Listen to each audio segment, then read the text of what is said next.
আজ আমি বানিয়েছি চিংড়ি মাছের ভুনা। এই রেসিপিটি আপনারা যদি একবার বানিয়ে খান, আমি গ্যারান্টি দিয়ে বলতে পারি অবশ্যই বারবার বানিয়ে খাবেন। এটি বানাতে যেমন কম সময় আর কম উপকরণ লাগে, তেমনি খেতে অসাধারণ টেস্টি। তো চলুন দেখে নিই আজকের রেসিপি চিংড়ি মাছের ভুনা। প্রথমেই আমি চিংড়ি মাছের মধ্যে একটু লবণ আর একটু হলুদ দিয়ে মাছটাকে ম্যারিনেট করে নেব।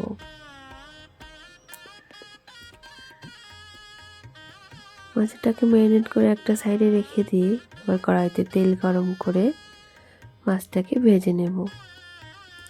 চিংড়ি মাছ খুব বেশি ভাজার প্রয়োজন নেই, জাস্ট 10 থেকে 15 সেকেন্ড ভাজলেই চিংড়ি মাছ ভাজা হয়ে যায়। অতিরিক্ত ভাজলে চিংড়ি মাছগুলো কড়া হয়ে যায় এবং খেতে ভালো লাগে না। এভাবে বাকি চিংড়ি মাছগুলো ভেজে নিলাম।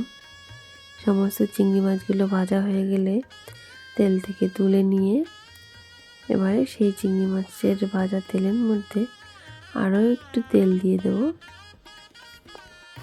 তেলটা গরম হয়ে এলে ওই তেলে দিয়ে দেব দুটো বড় সাইজের পেঁয়াজ কুচি। পেঁয়াজ কুচিগুলোকে খুব ভালো করে গোল্ডেন ব্রাউন করে ভাজতে হবে, জন্য দিয়ে দিলাম একটু লবণ, যাতে পেঁয়াজগুলো খুব ভালো মতো ভাজা হয়।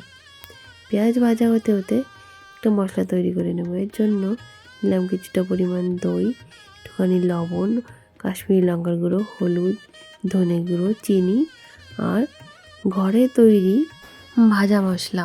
এর মধ্যে মৌরি, ধনে, জিরে, শুকনো লঙ্কা, গোটা গরম মশলা, তেজপাতা সব কিছু একসঙ্গে মেশানো আছে।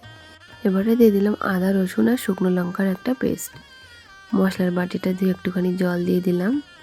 এবারে খুব ভালো মতো হাই ফ্লেমে কষিয়ে নিয়ে মশলাটা সম্পূর্ণ কষানো হয়ে এলে দিয়ে দিলাম সেই যে মশলার পেস্টটা তৈরি করে রেখেছিলাম সেটা।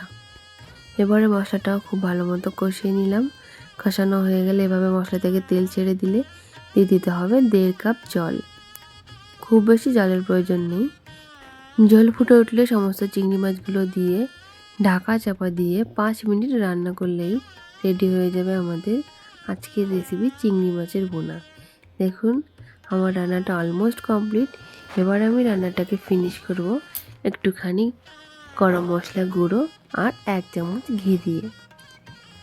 চিংড়ি মাছের এই ভুনার রেসিপিটি রান্না করতে যতটা সহজ আর খেতে ঠিক ততটাই অসাধারণ টেস্টি।